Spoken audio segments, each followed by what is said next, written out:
Sašo Pap, danes v vlogi James Bonda, gostitla, drugače tudi radijec, pa malo kdo ve, da tudi zagrižen fotograf. Kako dolgo že?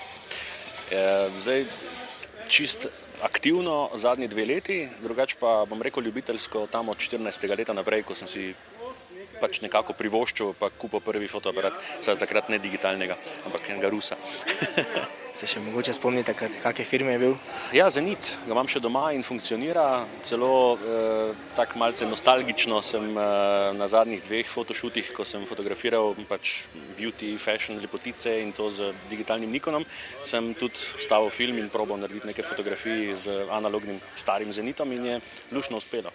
Kateri motivi so tisti, ki vas najbolj privlečejo?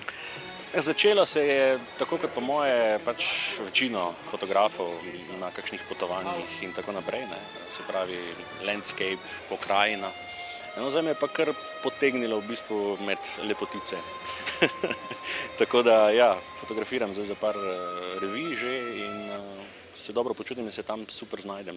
Mogoče je neka prednost moja pri tem tudi komunikacija, komuniciranje z ljudmi, ker me nekako tudi napolni, se pravi komuniciranje z ljudmi, z ekipo, teamwork, fotografija, fotke narediti, tako da je to bolj zanimivo, kot pa, ne vem, zgodaj zjutraj vstajati pa iti sončni vzhod pofotkati nekom. Ne. Ogromno mladih nadobudnežev začne fotografirati na avtomatiko. Kdaj je Sašo pa preklopil na manual?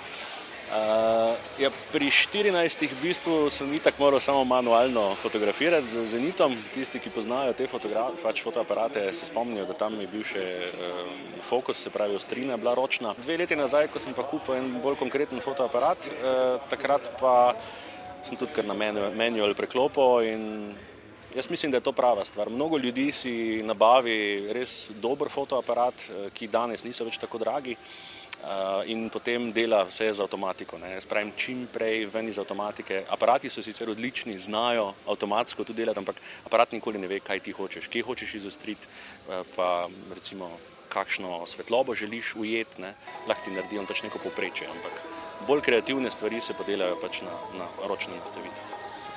Kaj po vašem mnenju tisto, kaj odlikuje fotografa? Je to dobra oprema ali samo dobro oko? Oprema je orodje, in danes brez dobre opreme težko narediš profesionalni izdelek, ampak kot sem rekel, potrebuješ dobro opremo, zato smo tudi danes tu in se skušamo naučiti čim več o opremi, ampak še posebej pomembno pa je, da svojo vizijo, svoj vision, svoje videnje in svoje kompozicijske lastnosti in pa neke ideje v bistvu razvijaš. Se pravi, dober fotograf rabi dobro orodje, ampak vse ostalo pa je dosti bolj pomembno zraven.